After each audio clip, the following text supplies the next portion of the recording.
start this series where I'm going to be sharing insights from my career in IT. I'm just going to break it into short videos, and then over time we'll begin to dig much deeper into more profound insights from those videos where I'll just put them together.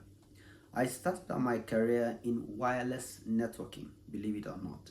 So I've been in wireless networking. I've handled 802.11 ABG radios.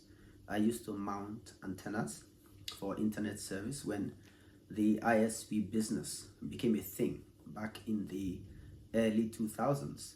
I did my IT in 2000, industrial training in 2003 with an ISP in Port Harcourt, and I later on went to work for them in Abuja and Lagos as well. Set up an ISP in Lagos, of course with help with teams. I'm not like that's a Superman, but I learned a lot working across different states, working with people who either were experts at mounting radios and antennas, experts at climbing masts. I've done 120 feet before without a safety belt, unfortunately. Experts at doing spectrum analysis when trying to capture a signal, from some Israeli satellite out there. So that was a broad range of experience. Excuse me, a broad range of experience in that field, right? Before I got the opportunity to work with a multinational in the area of IT service management. So I'll tell you a few stories that I think might be useful to you first from my experience as someone working as some kind of a freelancer, young person dealing with a company that was small. My company in Port Harcourt, we just had about maybe 20 people, right, working. It was called Orbit Wireless Internet Services. In Abuja, it was also a startup, sort of, and we had to do a lot by ourselves. They had enough money to buy the equipment, Novell servers, radios, etc. And we had to try to, aside from our core business, make money by delivering other kinds of services, installing computers for the government and all that. Now, part of the lesson there is that if you find yourself as an IT person within a small company, you will find that your job role might not be very much clearly defined. Those are one of the key problems. Your job may not be very clearly defined. There is a lesson to learn from that.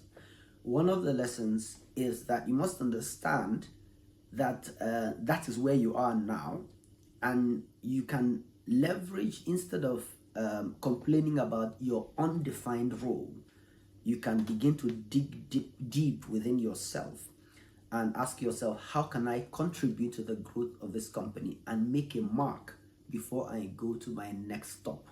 You want to make a mark everywhere you are before you go to your next stop. That's the first problem. Your role is not defined. So when your role is not defined, define your role by yourself, and then begin to build capacity in that role.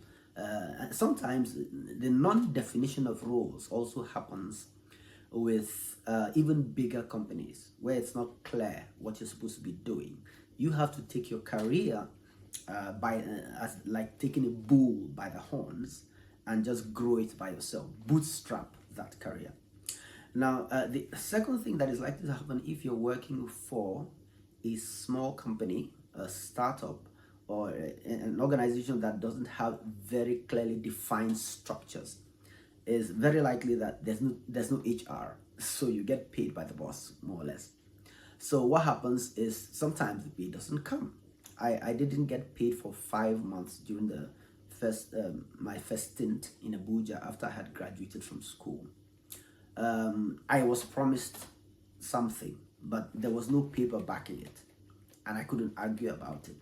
And of course, that is how many small companies are. There's little or no documentation.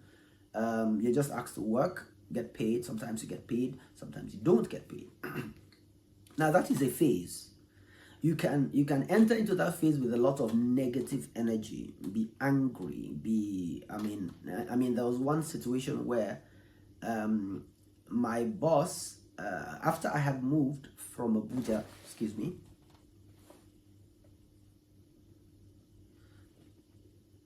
after I had moved from Abuja to Lagos, on one occasion, my boss called me and asked me to give someone a certain amount of money. And I said no. I was upset and I said no. Basically my boss's boss. Now, the reason I said no was that I had not been paid for 5 months in Abuja and I just moved. And then maybe they paid the first salary and they told me, give this person this money. When I come, I'll give you. I was like, you just started paying me and you're already asking me to take money out of my personal money to give somebody else. Of course, he didn't take it very nicely.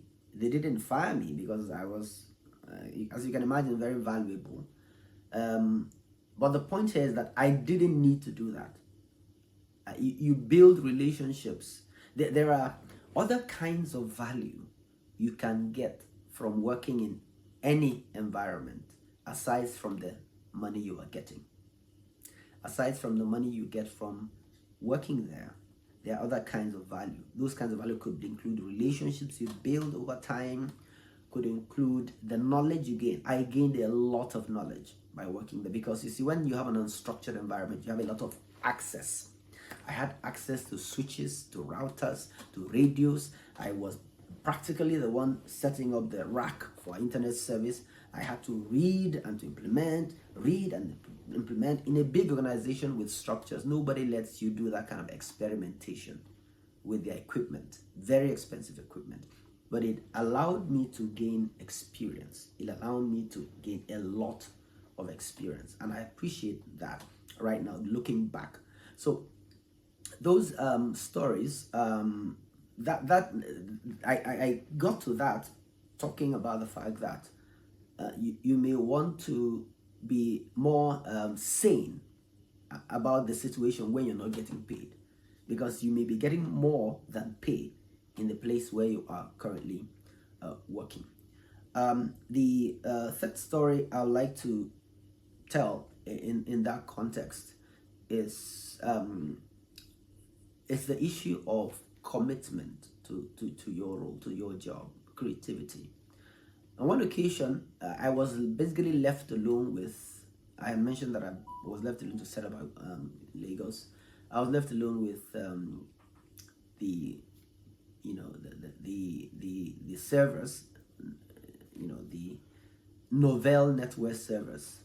I remember my boss always used to tell me that Novell is the best because there are times where you leave a Novell server inside a server room for 17 years and it's fine.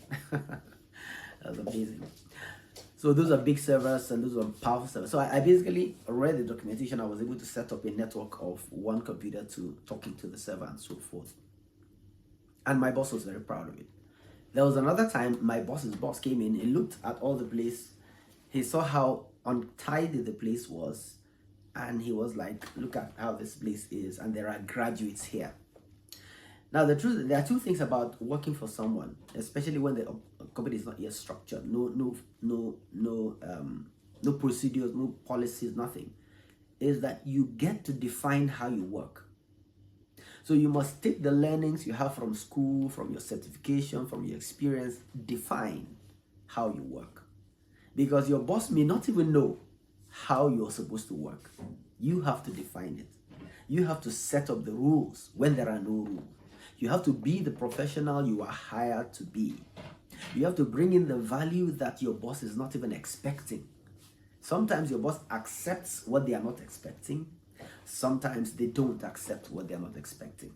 But that is your role as a professional, to look at your environment and ask yourself, how can I bring more value? So I'm going to stop here and then come back in another video with more insights from my journey in the IT industry. Thank you very much for listening, and see you soon.